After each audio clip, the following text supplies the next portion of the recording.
From San Antonio, Texas, home of the Alamo, the Riverwalk, and the World Heritage San Antonio Missions, this is the Exit Planning Coach podcast with John F. Dini.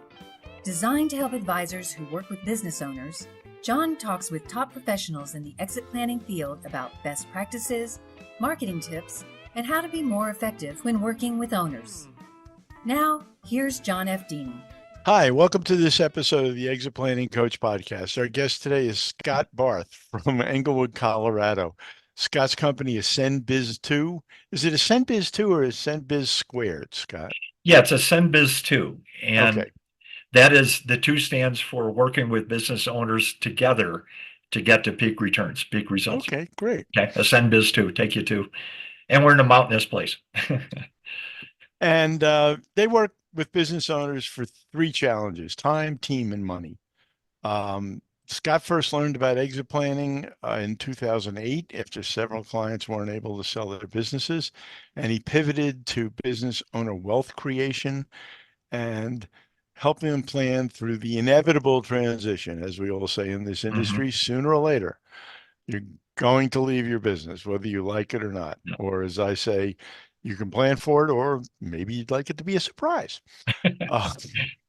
He has helped scores of clients prepare to sell and grow. And I want to talk about some of those clients because he's got some real successes.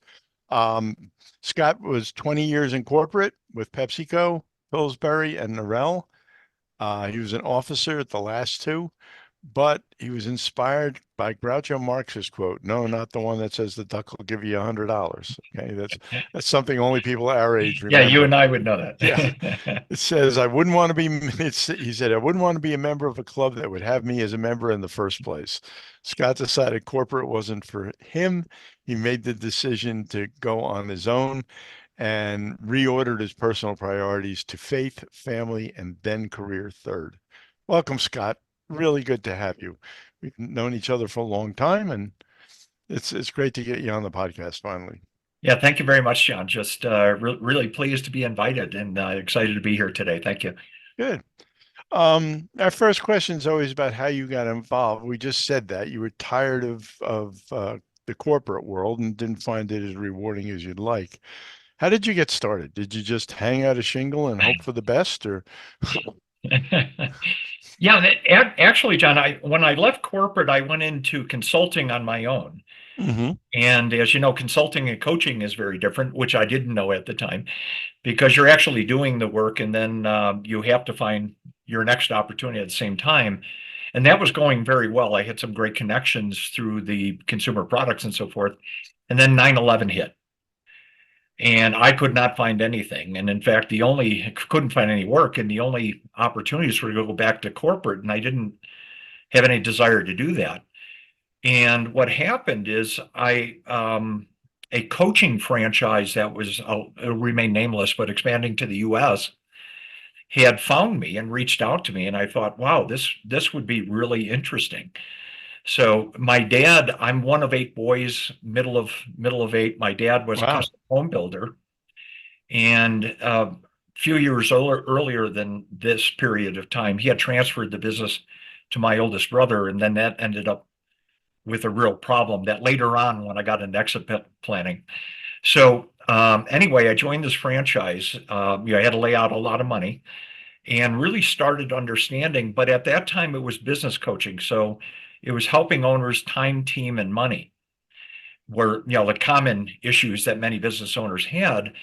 And it wasn't until I got introduced to BEI by John Brown, who happened to live pretty close to where I live up here in Colorado. And I started to learn about the concept that Michael Gerber talked about. The only reason to start a business someday is to sell it. And it's a wealth creation vehicle. And it was John that when I went through the boot camp, it just opened my eyes. This is a whole different approach. And I had just dealt with 1 client and 3 prospects in their late 60s, all wanted to sell. None of their businesses were sellable for various reasons. And I now had my passion. I found my why. And it was really helping owners get what they were, I like to say what they deserve, not necessarily what they need or want. That'll come to play a little bit later in our discussion. So, yeah. And then, that's well put, because a lot of, the substantial number of them think they deserve a lot more, but they haven't put the work in. yes. Yeah, I had a similar experience. I was brokering at the time and coaching, but I was kind of brokering on the side of Main Street businesses. And when you're a hammer, right, everything's a nail. Everything's a nail, yeah. You bring me your company, I'll put it up for sale. I'll put it on all the cool websites, and I'll talk to people that want to buy it.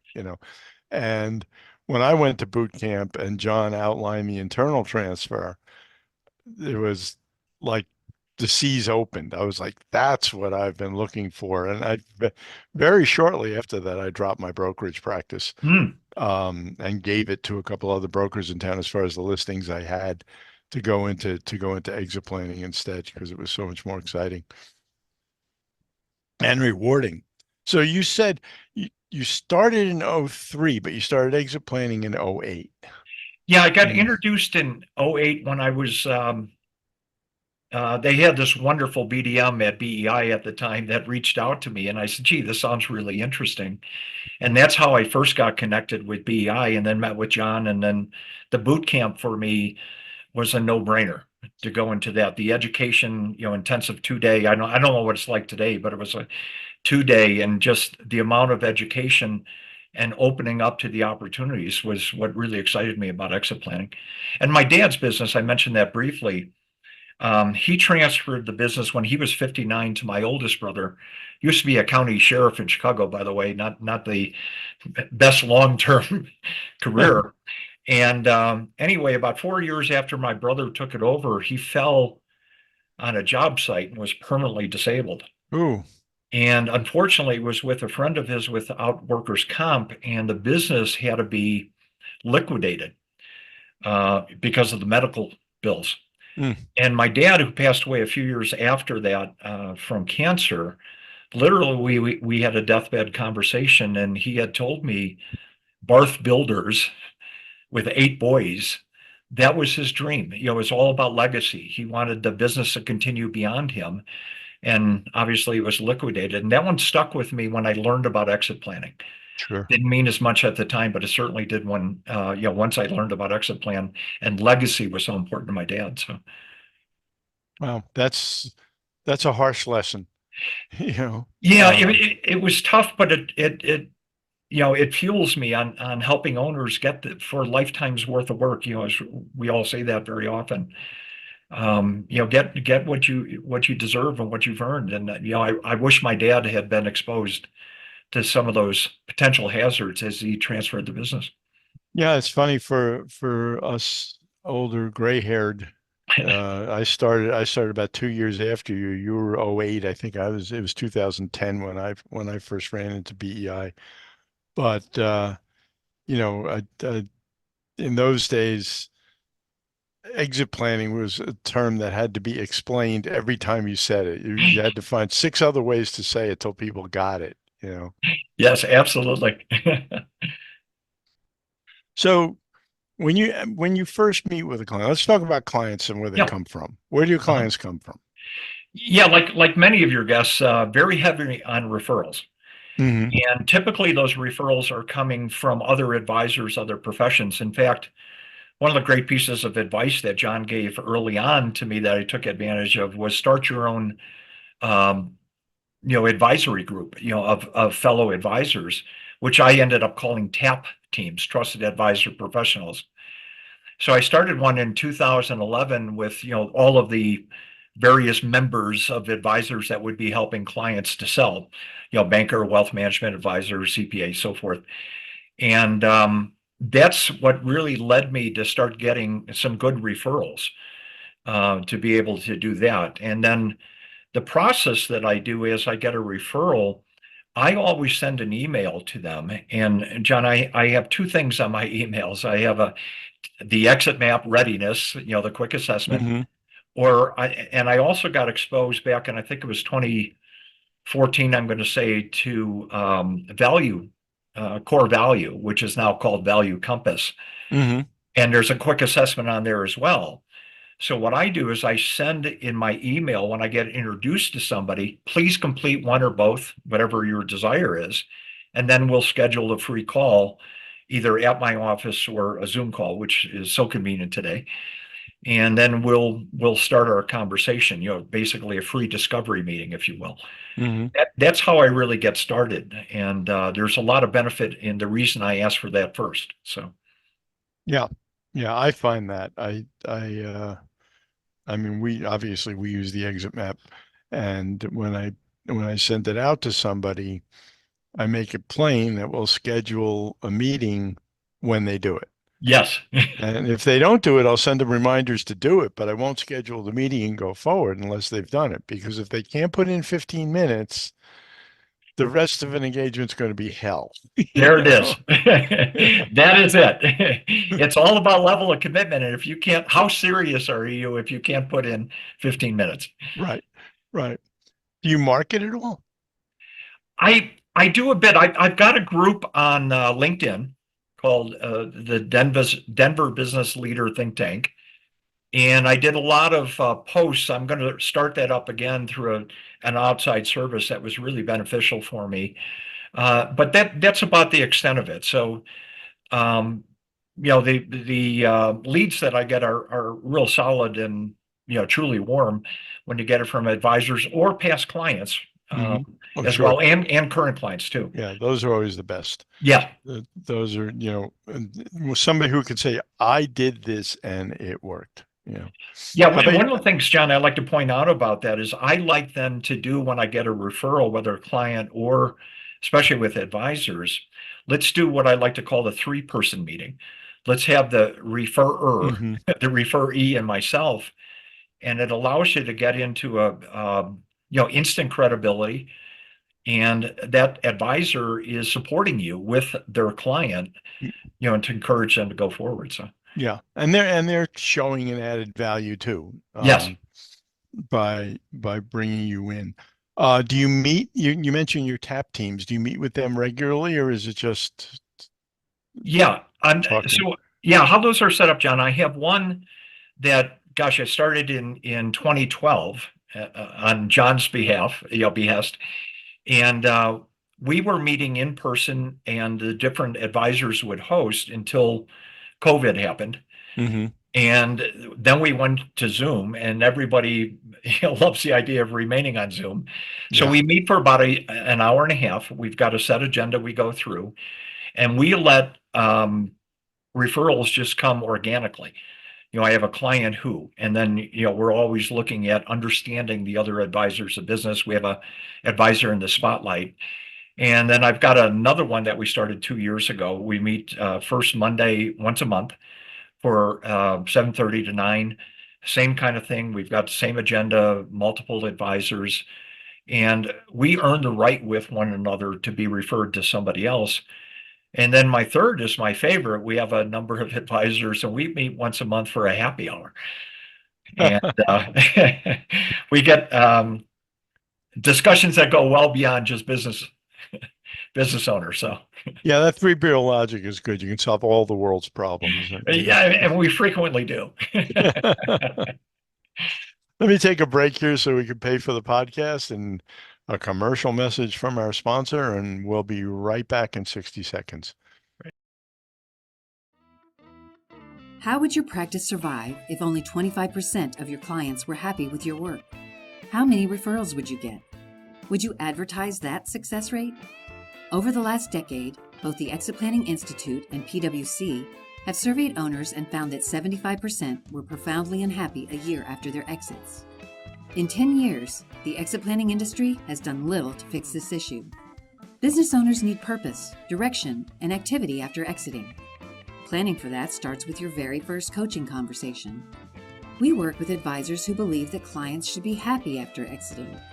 Exit Map is a structured discovery process that helps you have deeper conversations about client options, objectives, and life after the business. We help you launch better transitions. Take a test drive at exitmap.com. Welcome back to the Exit Planning Coach podcast. I'm John Dini. My guest today is Scott Barth from Colorado. And Scott, we have obviously advisors listen to this, and advisors regularly ask, do you know such and such or somebody? You are definitely in the value enhancement side of the industry, which is populated by far fewer of us than just the Yes. initial conversation and let me have the assets under management group. So why don't you give us, it'll obviously be on the podcast when we send it out, but why don't you give us some contact information too, in case anybody wants to get a hold of you? Terrific. My website is ascendbiz2.com, and I'll spell that ASCENDBIZ, the number 2.com. And obviously email Scott Barth at ascendbiz2.com. And then my cell phone, best way to contact me in today's world, 303-929-9741. Great. Thank you very much. Before we got on the air, we were talking about some of your lengthier engagements, and those are fascinating. What do people just come in and say, I want to sell my company in 5 years and I want you to make me wealthy? Or how do those usually start? How do you wind up in a retainer arrangement for 2, 3, 5, 10 years 10 in years some on. cases? Yeah. Yeah. Typically, those tend to be younger owners. And they come in without ever thinking about exit, getting out someday. And what I have found that works regardless of age of owner is that first conversation is really about, those three universal questions that we talk about in our profession. To whom would you like to sell? How much will you need? And when would you like to do that? And even a younger version, so a younger owner, I'll give you an example. So this was a GIS company, solopreneur, a couple of Mm-hmm. 1099s, Mm-hmm.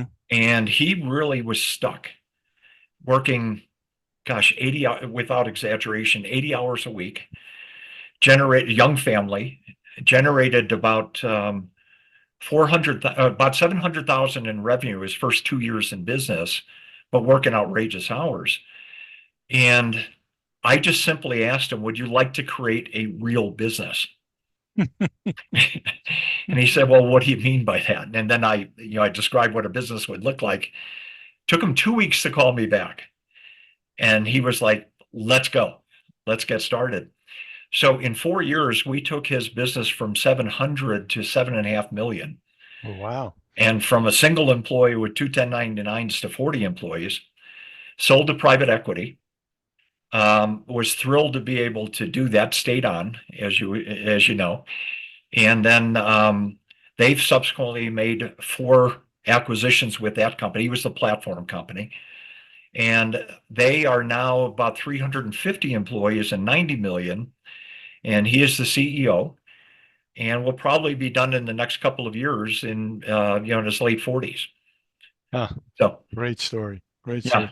Yeah. It's wonderful to have these, and sometimes it's spur of the moment. I had a client some years back, still talk to him from time to time, and he had it was a service company, and he was struggling mightily to get systems in place and get employees to show up. And I'll tell you, it was mobile imaging, Mhm. and he was the fill-in X-ray operator for everything that happened every time the regular operators didn't show up. He was out on the street constantly with the machines. And he comes into me one day and he's showing me these light headset things with all these switches and dials on them to illuminate things or make emergency signals. I don't know what it was. And he says, I'm going to go into manufacturing these. And, I think this is a great idea. And I'm going to find somebody to start contract manufacturing it for me. And I looked at him and I said, you can't run one company. What on earth makes you think you can run two? And it was just the spur of the moment. He has told me for years that was the best advice he ever got because he did become very, very successful in the imaging business, and he did not do the light headsets or whatever the hell it was. So. Yeah, I thought, John, I'd give you another client that was kind of interesting who had no interest in exit planning and then ended up exiting. So he had a partner that he had hired, and this was in business analytics, so a services company. And he started it, this owner started it, ran it for about 5 years, plateaued. This other guy who was representing the software that he was using, that company sold to IBM. So now he was kind of a free agent. So this future client hired him, and he got really frustrated with the owner because he was truly owner centric. That everything had to go through him. Mm-hmm. So anyway, finally, it took him 2 months to convince him to have a meeting with me. We met at a Starbucks. Here's what the owner said to me, that my eventual client crossed his arms, looked at me, and he said, "I know you help companies sell. I have no interest in selling. What else you got?" It was like, oh. So we played around for a while, and a magic line networked. "Hey, Bob, how would you like to work on what you want to, when you want to?" And he leaned forward and he said, "Now you're talking. How do we make that happen?"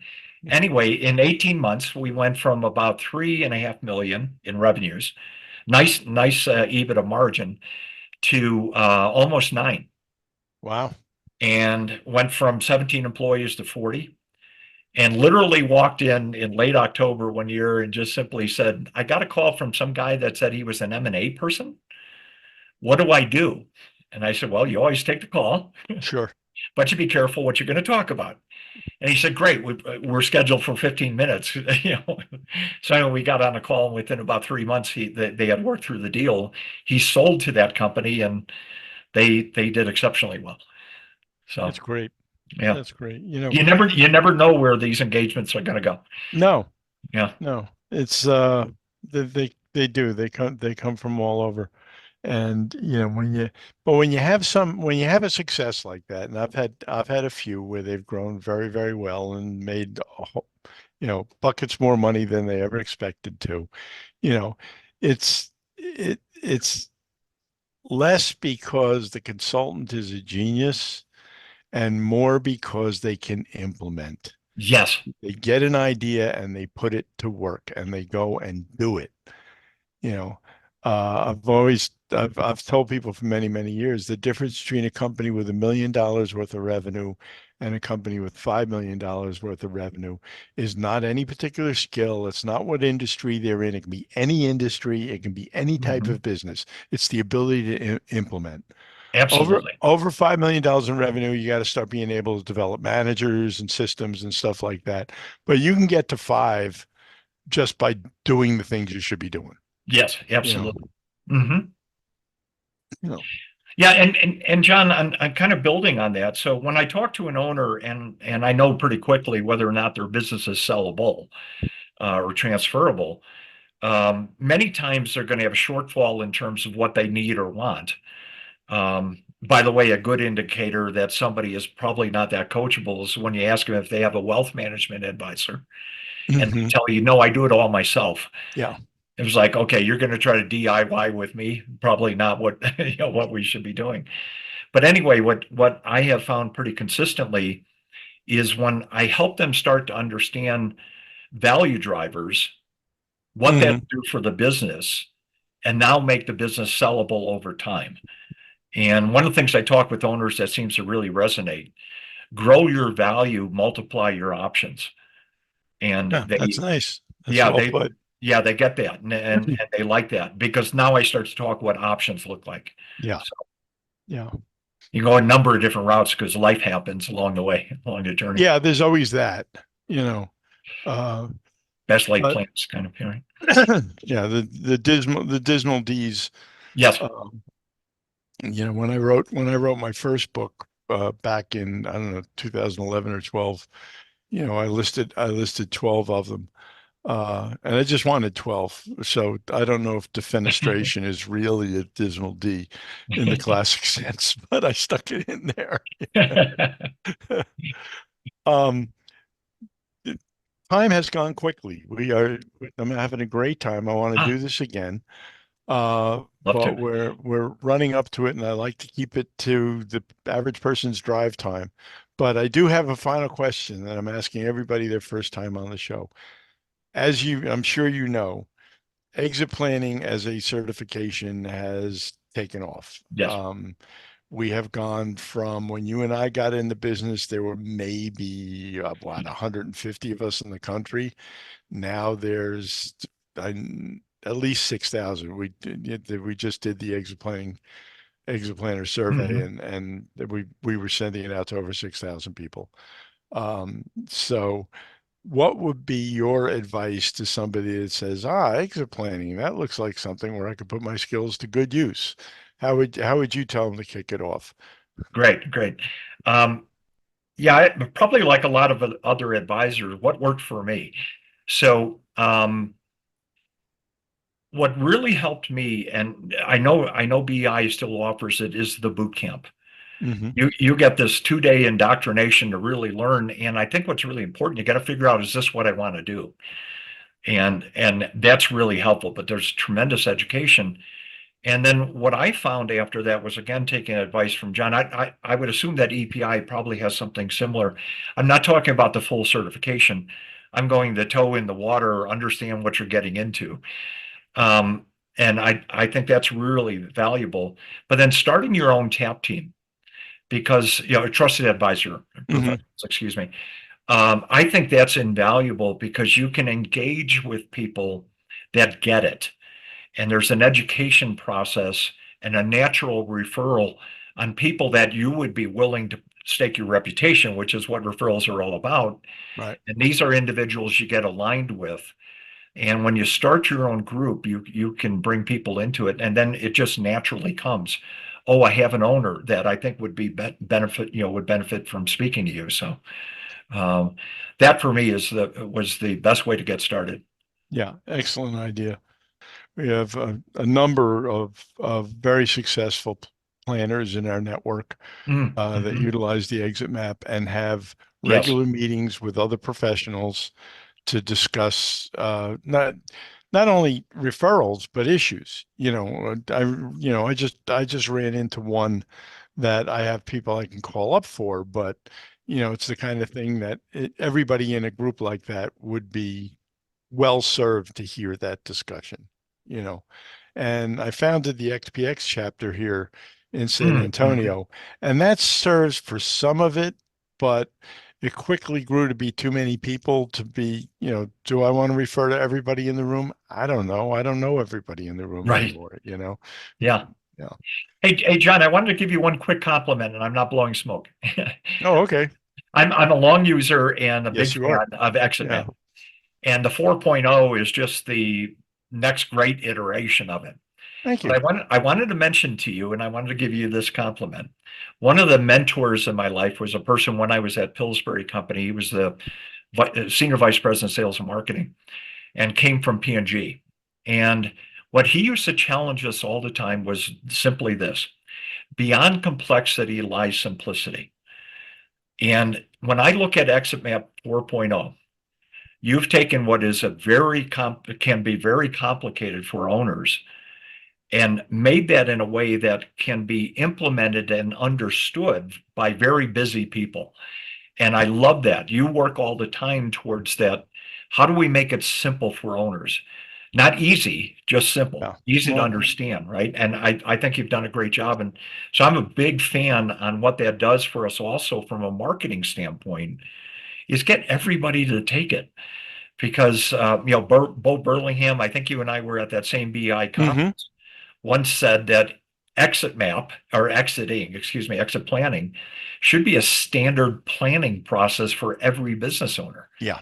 like a Yeah. strategic plan, business plan, annual plan, quarterly plan, budgeting, forecasting. You ought to have an exit plan too. So I, One of I wanted to the pass that on to you. Thank you. Thank you very Yeah. much for that. It's not easy making it simple. Do you understand that? Oh gosh, yes. Yeah. Yeah. Yeah. We go back and forth and back and forth and back and forth. But Many uh, times that's considered the mark of genius, right? Of no, let's taking not go something that far. complex and a form of genius. How's that? All right. Well, I appreciate it, Scott, and I appreciate you taking the time to be on with us. My pleasure. You have been a subscriber for a long time, and we'd like to come back and do this again at some point in the future. I thoroughly enjoyed it, and you have a terrific day. Me as well. Thank you so much, John, for having me, and have a great day as well.